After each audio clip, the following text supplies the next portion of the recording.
Hello, hello. Magluluto naman tayo ngayon ng the best chicken inasal. Yan, una natin gawin. Iwain muna natin yung chicken, ay yung manok. Yan, ganyan dapat ang pag-iiwan yan. Hatiin muna natin siya. Tapos, tanggalin lang yung mga excess na dugo.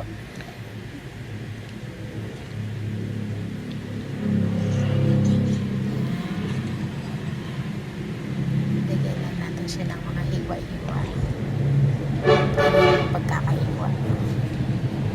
Lagyan siya ng mga hiwa-hiwang ganyan. Para pagka minarinate natin siya, manunuot sa laman niya yung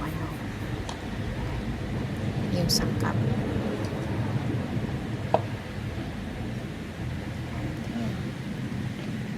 Tsaka kailangan matalas yung knife. Ayan, naiwan na lahat. Timplahin naman natin yung marinade. Ayan, yung mga ingredients, asukal, soda, toyo, seasoning mix, paminta, annatto powder, luya, bawang, lemongrass, tanglad, at saka lemon. Ilagay na natin yung bawang. Grated po yung bawang. And then luya. Grated din yung luya para pinong-pino. Sumunod yung tanglad or lemongrass.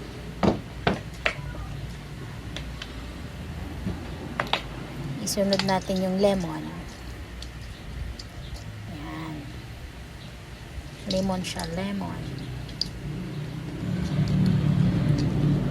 Paminta. Maglagay tayo ng paminta. Ayan.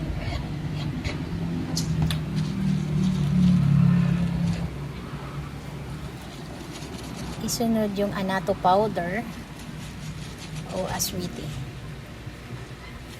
Pampakulay.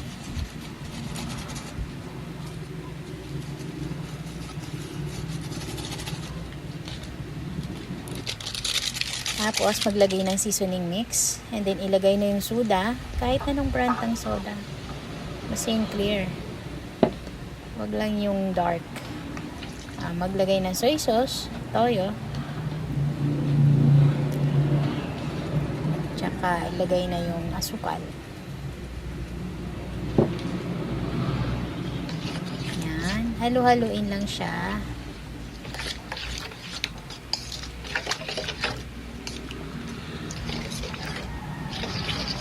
Imikos lang natin yan. Ayan, pagkatapos mamikos-mikos, ilagay na natin yung manok. Ayan. Isak natin siya dyan. Para maano yung marinade niya. Ilagay lahat.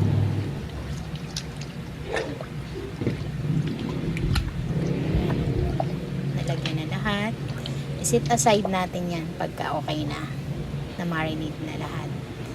Ibababad natin yan ng mga 12 hours para talagang nanuot talaga yung niya, yung sangkap niya sa laman. Itabi na muna natin yan. Kinabukasan na natin lutuin. Yan, sumunod, gawa naman tayo ng chicken oil. Yan, yung mga sangkap ng chicken oil, mantika, tapos chicken skin, paminta, tsaka dahon ng laurel.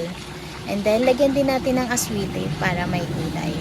Yan yung homemade na chicken oil.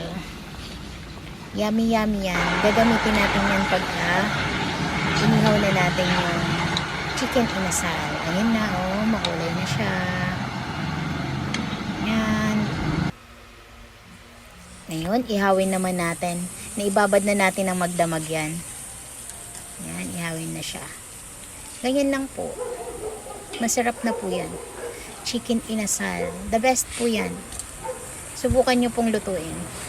Tapos, pagka naluto nyo po, comment po kayo dito kung saang fast food siya kasing kalasa na chicken inasal. Ayan na siya. Ayan. Lagay na natin yung chicken oil. Yung homemade na chicken oil, yung ginawang chicken oil. Yan, dyan natin ginagawa. Pinapahid siya habang iniihaw. Ayan, ganyan. Mininikos-nikos lang siya dyan. Parang mini-make-upan lang.